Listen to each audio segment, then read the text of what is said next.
On Tuesday, the Texas Attorney General published some further guidance for houses of worship in the state.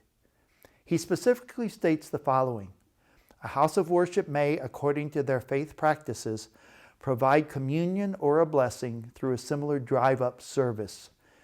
Therefore, I'm asking that our parishes make preparations as soon as possible, that communion be made available to people at the conclusion of live-stream masses or at the conclusion of masses which might be offered outdoors, of course observing social distancing guidelines. The best prevention of the spread of the virus continues to be staying at home. And those over 60 years of age or people with pre-existing conditions which make them more vulnerable to the effects of the virus should not attend church services at this time.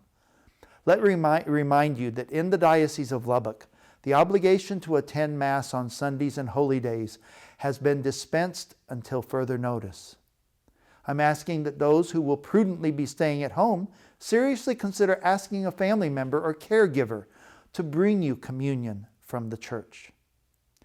Let me also take this opportunity to advise all Catholics that the stipulation in canon law regarding making one's Easter duty explicitly states that in cases of sickness, which is the case for all of us in this pandemic situation, the need to receive communion is extended beyond the Easter season, which is defined in the United States as the first Sunday of Lent through Trinity Sunday, and is expanded to within 1 year of the previous reception of communion.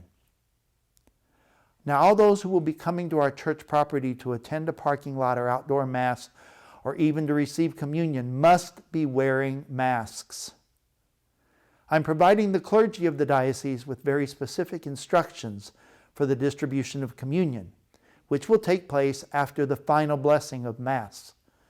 My instruction to you, the faithful, can be found in my statement of April 22nd on the diocesan website, catholiclubbock.org. I must ask you to please abide by those instructions, even if that requires you to receive communion in ways you're not accustomed to or which might not be your personal preference. You know, these are extraordinary circumstances, and all of us are being stretched beyond our comfort zone. I'm asking that strict sanitation guidelines be observed.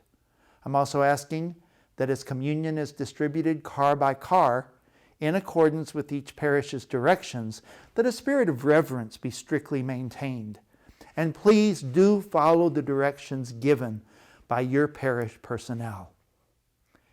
It's my personal firm conviction that we need to continue being extremely cautious about the spread of the virus. I've consistently followed the directives of the civil authorities and will continue to do so, even if I might personally disagree with some of the aspects of reopening which they might be implementing. I do anticipate further guidance being given by the authorities in the weeks to come, and will be updating the policies for the Diocese of Lubbock in accordance with their guidance. I'm very grateful for the continued diligence on the part of our clergy in rendering pastoral service to you, our people. Please continue to keep them and all of our medical personnel in your prayers. I'm hopeful that this might be a glimmer of Easter hope for all of us. God bless you, and a happy Easter season.